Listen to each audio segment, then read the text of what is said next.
सुनिए गौर से। बिहार के आरा से दिल दहला देने वाली खबर। नमस्कार, आप देख रहे हैं न्यूज भारत 99 और मैं आपके लिए लेकर आया हूं एक ऐसी सनसनीखेज खबर जिसने पूरे बिहार को हिलाकर रख दिया है। प्यार में पागल एक संग की प्रेमी ने कुछ ऐसा किया कि दो परिवारों की खुशियां हमेशा के लिए उजड़ गई। ये मामला सिर्फ एक हत्या या आत्महत्या का नहीं है, बल्कि ये समाज में पनप रहे एक गंभीर मानसिक विकार और अपराध की कहानी भी है। क्या है पूरी घटना? ये घटना बिहार के आरा रेलवे स्टेशन की है, जहां शनिवार को एक दिल दहला देने वाली वारदात हुई। जब एक पिता अपनी बेटी को दिल्ली भेजने के लिए रेलवे स्टेशन पहुंचा तो उसे क्या पता था कि ये उसकी जिंदगी का आखिरी दिन होगा। स्टेशन के प्लेटफॉर्म नंबर 2 पर मौजूद रैंप ब्रिज पर अचानक गोलियों की आवाज गूंज उठी। लोग इधर उधर भागने लगे, अफरातफरी मच गई। देखते ही देखते 3 लोगों की लाशें जमीन पर पड़ी थी। ये सब एकतरफा प्यार में पागल एक युवक ने किया, जो किसी भी कीमत पर अपनी प्रेमिका को खोना नहीं चाहता था। जब उसे लगा कि वो अब उसके साथ नहीं रह सकती, तो उसने उसे और उसके पिता को मारकर खुद भी अपनी जान ले ली। कौन थे ये लोग? इस घटना में मरने वालों की पहचान अनिल कुमार 50 और उनकी बेटी आयुषी कुमारी 16 के रूप में हुई है। वे भेलाई गांव उदवंतनगर थाना क्षेत्र के निवासी थे। जिस युवक ने इस खौफनाक वारदात को अंजाम दिया, उसका नाम अमन कुमार था। वो असानी गांव का रहने वाला था और उसके पिता का नाम शत्रुघ्न कुमार था। क्या था अमन और आयुषी का रिश्ता? अमन और आयुषी की मुलाकात नवोदय विद्यालय में पढ़ाई के दौरान हुई थी। दोनों स्कूल के दिनों से एक दूसरे को पसंद करने लगे थे, लेकिन जब पढ़ाई पूरी हुई तो उनके रास्ते अलग हो गए। आयुषी दिल्ली यूनिवर्सिटी में ग्रेजुएशन के तीसरे वर्ष में पढ़ाई कर रही थी और MBA की तैयारी कर रही थी। वो एक होनहार छात्रा थी, जिसे परिवार से पूरा सपोर्ट मिल रहा था। अमन घर पर रहकर सरकारी नौकरी की तैयारी कर रहा था। उसे उम्मीद थी कि वो एक दिन सरकारी नौकरी पाकर आयुषी को अपने साथ जीवन बिताने के लिए मना लेगा, लेकिन शायद किस्मत को कुछ और ही मंजूर था। घटना कैसे घटी? शनिवार को अनिल कुमार अपनी बेटी आयुषी को दिल्ली भेजने के लिए रेलवे स्टेशन पहुंचे थे। वो उसे ट्रेन में बैठाने के लिए आए थे, लेकिन तभी वहां पहले से मौजूद अमन आ गया।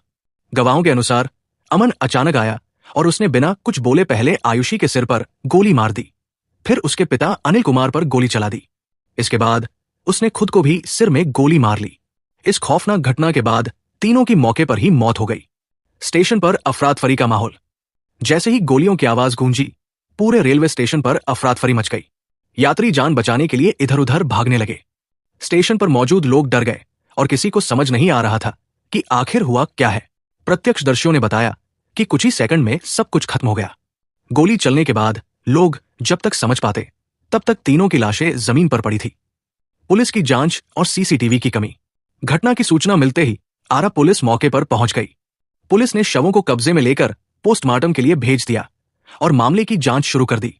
इस वारदात ने रेलवे स्टेशन की सुरक्षा व्यवस्था पर सवाल खड़े कर दिए हैं।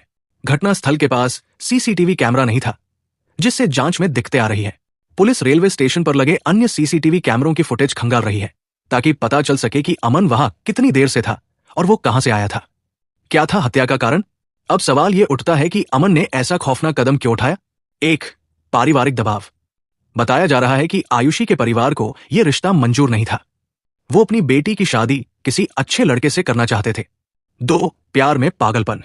अमन को शायद ये समझ में आ गया था कि आयुषी अब उससे कभी शादी नहीं करेगी। वो उससे दूर हो रही थी और इसी गुस्से में उसने ये आत्मघाती कदम उठाया। 3. आर्थिक असमानता। आयुषी दिल्ली में पढ़ रही थी और अपने करियर को लेकर बहुत गंभीर थी। दूसरी तरफ अमन गांव में रहकर सरकारी नौकरी की तैयारी कर रहा था। दोनों की जिंदगी के लक्ष्य अलग अलग थे और यही वजह थी कि आयुषी अब अमन से दूर हो रही थी। इस घटना से क्या सीख मिलती है? इस तरह की घटनाएं ये दर्शाती है कि हमारे समाज में प्रेम और संबंधों को लेकर जागरूकता की बहुत कमी है। 1. प्यार को जबरदस्ती हासिल नहीं किया जा सकता। 2. मानसिक स्वास्थ्य को गंभीरता से लेना चाहिए। अमन शायद अवसाद में था, लेकिन किसी ने इस पर ध्यान नहीं दिया। 3. परिवारों को अपने बच्चों की भावनाओं को समझना चाहिए। सोशल मीडिया पर लोगों की प्रतिक्रिया। इस घटना ने सोशल मीडिया पर भी हलचल मचा दी है। लोग इस घटना को लेकर अपनी अलग अलग राय रख रहे हैं। कुछ लोगों का कहना है कि अमन को अपने गुस्से पर काबू रखना चाहिए था, तो कुछ का मानना है कि आयुषी के परिवार को पहले ही इस रिश्ते को संभालने की कोशिश करनी चाहिए थी। क्या होनी चाहिए सजा? अब सबसे बड़ा सवाल यह है कि क्या ऐसे मामलों के लिए कोई सख्त कानून होना चाहिए? आपकी क्या राय है? क्या इस तरह के मामलों को रोकने के लिए सरकार को कुछ नया कदम उठाना चाहिए? अपनी राय हमें कमेंट में बताइए और न्यूज भारत 99 को सब्सक्राइब कीजिए ताकि आपको हर जरूरी खबर सबसे पहले मिले।